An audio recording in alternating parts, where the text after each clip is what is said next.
Magja-Jollibee tayo ngayon. Bihirang-bihirang mangyari ito, kaya lubos-lubusin na natin. Nakakatamad kasi sa bahay. Madilim, malungkot, makulimlim, maulan. Ayoko muna kumain mag-isa, kaya lalabas tayo. Maghanap tayo ng lokasyon na mas makakapagbigay sa atin ng gana para makakain ng marami. So, layo-layo tayo. Doon tayo sa medyo nature. Yung mga tabing ilog, ganon. Lalang, napagtipan ko ang Jollibee kasi bukod sa this is one of the most requested vlogs, gusto ko rin malasap ng personal kung gano'n pa talaga kasarap to. Kasi nga balitang-balita na nag-number 1 to sa Amerika. Pinaka-paboritong fried chicken sa Amerika. Aba, magpapahuli ba tayo? So, sumama kayo. Let's go!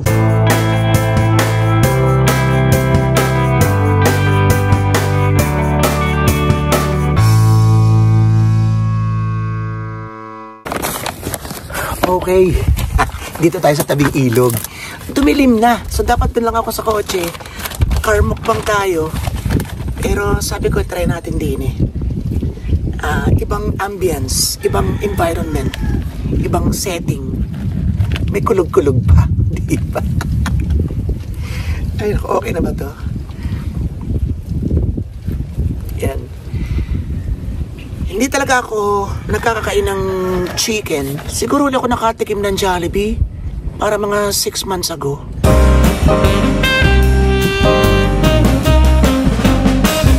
And then last year yung KFC dito. Actually, nung napunta ako ng Japan, yung KFC Japan, talagang tiniis kong hindi ako kumain. Wala talaga akong... Tiniis ko talagang nilalampasan ko lang. Ang sarap kaya ng KFC. Super sarap ang KFC sa Japan. Ay naku, pag pupunta kayo ng Japan, itry nyo. Juicy na... Yun nga lang, yun na nakakapagpaano sa akin nun na parang sobrang mantika. Pero ang sarap talaga. Iba yung manok nila. Ngayon, bago kong nangakak na iba yun dito, titikman muna natin. Because I used to eat this siyempre 20 years ago. Noong nagkaroon na tayo ng mga sakit-sakit sa mga liver na ganyan, especially nung napera tayo last year, talagang hindi na. Itinigil ko na.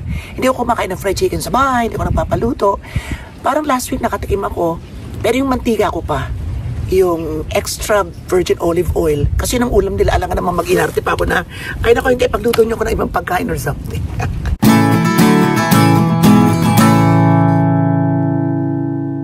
Ang ate ko naman. Pero yan, umaambon-ambon na po. Hindi ko alam kung itutuloy ko. Ano baga? Ay. Kaya na, wala na.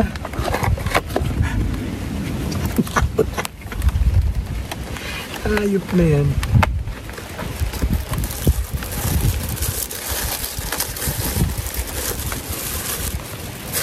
Ayan.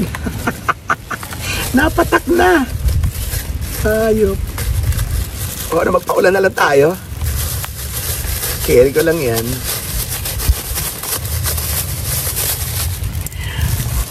Yung. Nawala na. Pasok tayo, visit. Dito ako.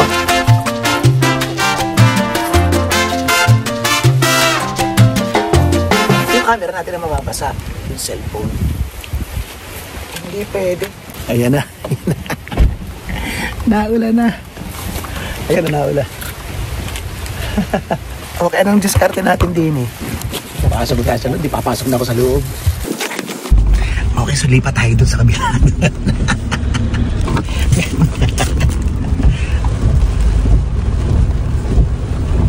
May bangka pa oh. Para mas masarap kumain ng Jollibee dun sa isang yun. Habang umaandar na. Ang bilis. Okay, start na tayo. Introduce ko muna. So, sa kanila pala ay, kasi gusto ko talaga ay Thai part.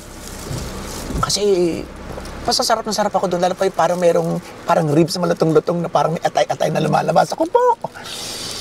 Pero dito, sabi nila walang Thai part, kundi merong Thai breast. Sabi ko, ano? Thai breast. Ang dinig ko pa, press. Thai breast? O Thai breast pala. Ayun, so magkasama sila. Hindi ko alam kung ito na yun. Pero syempre humingi tayo ng isang merong... Yan. Ito! May nakalagay pala sa spicy. Ayan. May pula. Okay, so meron din tayong... Eto. Yan. Feel ko gusto ito. Cesar, gusto mo nang? Anong gusto mo? Kuha na ikaw. Dito. Ayan. Nahihiya si Cesar, so doon siya kakain sa tabi or maybe doon sa likod ng bahala siya kung saan na gusto. And then meron pa rito, Cesar, ha? Okay. And then binili ko si Cesar ng drinks niya. Ako ay... Yun lang. Yung drink ko nakalimutan. Yan ang kay Cesar. Are. Tayo, siyempre, magtataba na nga tayo. So, ang atin ay water. Nasaan yung aking water? So, humingi pa rin ako ng ketchup kasi hindi talaga ako mahilig dito. Ako talaga ketchup, baby. So, titikim din tayo ng konti. Ito, inuulam daw ng Pinoy ito. Talagang lubog sa kanin. I mean, sapaw sa sanaw sa kanin. Pero tayo, ketchup tayo. Nasaan ang ketchup? Ayan, so binigyan naman tayo. Okay? Kain na tayo. Cesar, oh! Ha? Ayaw mo sausawan? Ay, ayaw din yan ng sausawan. Ha? Basa? Dini ka na. Dito na. Okay, so dito tayo sa spicy. Pasok Cesar dyan. Oo, huwag ka na mahiya. Okay, testing tayo. Kasi Jollibee, nag-number 1 sa USA Today na parang survey na nilahukan ng mga experts, nilahukan ng mga editors nila, at ang napili nilang number 1 talaga, Jollibee. Because of, ano yata, parang yung golden crisp na exterior, tapos ay juicy, and parang soft, yung ano, basta ganun. Para maniwala kayo na number 1 siya sa USA, hindi lang sa New York, akala ko sa New York lang, sa buong Amerika, ito yung kanilang list. And yet, for 2 consecutive years. Diba? Ito.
Tinatanggal ko ang balat. Kumain man ako noon a year ago and 2 years ago, tinatanggal ko talaga ang balat. But this time, first time natin, at total magsisimula na tayo uminom ng gamot mamaya. Malinaw ba tayo?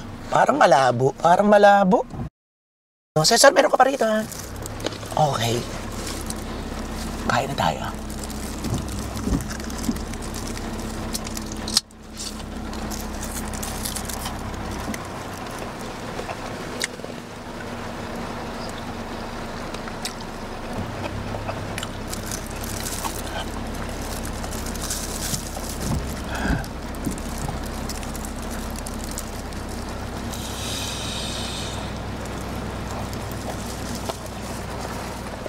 Cesar, kumuha ka pa rito. Okay na. Kuha na isa pa rin para ano? Para matalasikan ko man ng mga hibla-hibla ko, akin na. Laki na ito. Pili, kung hindi mo kaya yan eh. Na. So, pwede natin pang sahod to. Atin na eh.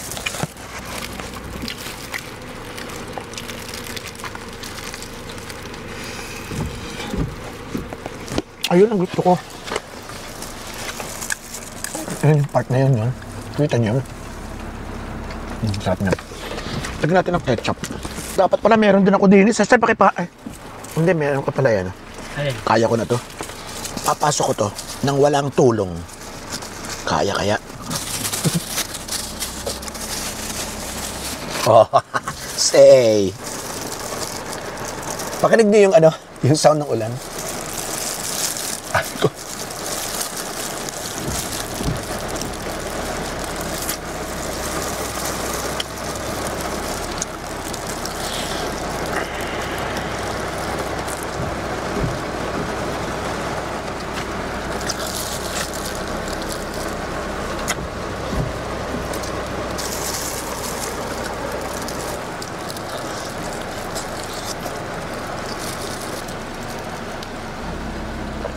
Sarap nga, no? Ibang ano niya, iba ang konyak kasi sa, ano sabi ko kay Cesar, mahal talaga nga ang Jollibee kasi 500 plus to, tapos ay 6 pieces. Samantala may nabibili ng 35 o 50 na, di ba, sa mga tindahan, sa kanto minsan. Ay iba, masarap talaga siya. Malayo sa Ano? And malambot. Malambot sa gitna. Malambot sa gitna. At may lasa. At may lasa na siyang kanya.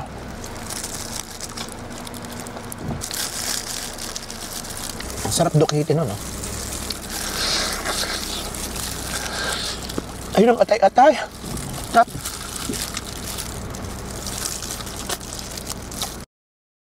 Iba yung sarap ng KFC. So masarap siya, masarap pa rin yung KFC. Siguro sa ngayon it's atay. Ewan, tapos mas ano siya, mas maganda yung physical. Kumbaga, mas aesthetic yung KFC Japan. And yung talagang na-squeeze yung fats. Hindi ko lang alam kung healthy yung kanilang mantika or ordinary din lang. Pero basta masarap. Pero, whatever, masarap talaga din ang Jollibee. Ito yung matagal ng tanong. Bakit hindi makapasok-pasok sa Japan ang Jollibee na to? Dahil maraming chismis, maraming may mga sinasabing iba't ibang mga tao, Pinoy's man o hindi. Ang sa akin, personally, ay hindi naman siguro sa standards, kasi mataas man ang standard ng Japan, okay naman siya kung quality pag-uusapan. Number 2, hindi naman siya direktang competition ng KFC because magkaiba sila ng features. Physically. Parang pang crunch effect talaga to. Tapos golden yung kanyang exterior talaga. So siguro ay sa competition, baka Jollibee na rin na nag-uurong sulong because pinag-aaralan yan eh. At alam nilang mahirap tibagin ng KFC. So parang, tapos yung brand recall, yung brand popularity, hindi pa naman ganoon talaga sa buong mundo. Kung magpapatay lang ay Pilipino, kagaya sa amin sa Fujisawa, siguro naman kayang pumuno ng Sunday, Saturday, yung mga pangkaraniwang araw. Alangan man mag-Jollibee daily. O Tokyo siguro. Pero kung sa buong Japan talaga, mahirapan sila sa KFC dahil alam niyo ba na bahagi na yung kanilang kultura, ng kanilang tradisyon. So kung meron tayong mga pansit-pansit, ano ba sa atin ng tuwing Noche Buena, sa kanila talaga, bahagi ito ng kanilang Noche Buena. Pila talaga. At ngayon, siguro mga 2 years ago, o 3 years ago, nasa Japan pa ako, pauwi na. Kailangan mo talagang magpa-reserve or mag-online reservation para ka hindi na pwede pila-pila na lang. So ilang taon ko nasaksihan yung mahabang pila talaga. Sobra. Na talagang kailangan mo makipag-agawan para meron ka ring chicken sa iyong hapag na KFC. Kasi hindi lang talaga chicken ang bahagi na kanilang tradisyong tuwing Pasko, kundi kailangan KFC. Sa kanila hindi mo tinatawag na KFC, kanila Kentucky. Wings. Ayoko ng wings. Ayoko rin ng legs. Dito tayo sa hindi spicy. Ito yung sinasabi nila na breast and ito hati, breast and thigh.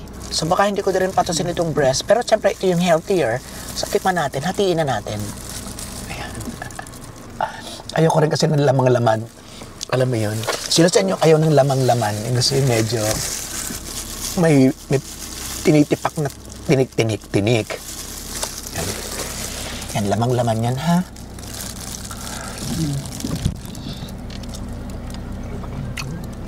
Malambot talaga, no? At total, hindi tayo nakain ng balat. Samantalahin na natin ngayon.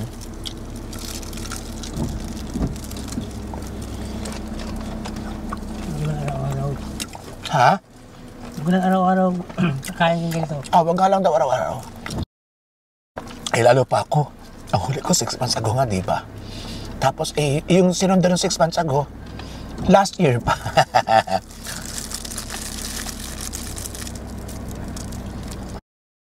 So yun, so going back doon, sa maaring dahilan kung bakit hindi makapasok ang Jollibee is because yun, yung direct competition sa KFC na ang hirap tibagin, plus meron pang Mossberg. May chicken ba ang Mossburger?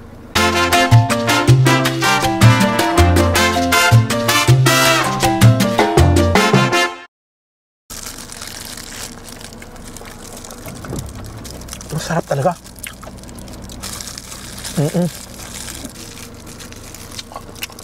Ito pwede talaga mag number 1. Yung simot sarap, sinasabi nila pwede. May mic tayo sigurado, ingay na kayo, ano. Yung mga ilang dahilan na sinasabi ng mga Pinoy, basahin natin ito.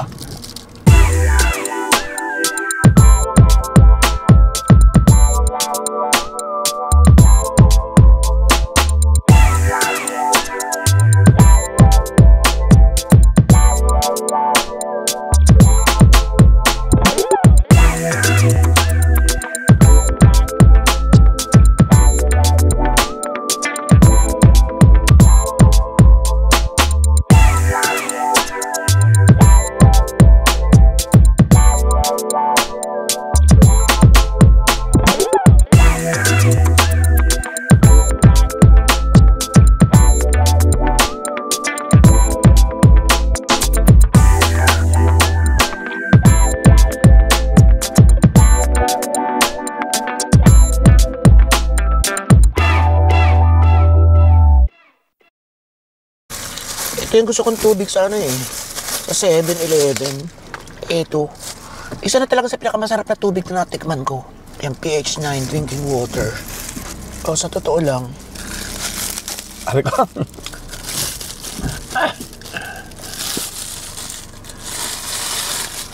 Ay! Nagkalat na tayo. O diba? Kung nag-soft drinks pa tayo, nag-juice, edi nadagdagan pa. At least chicken lang.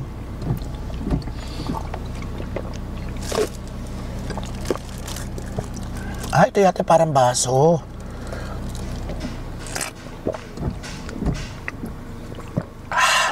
Ayos ka lang, Cesar. Enjoy sa manok.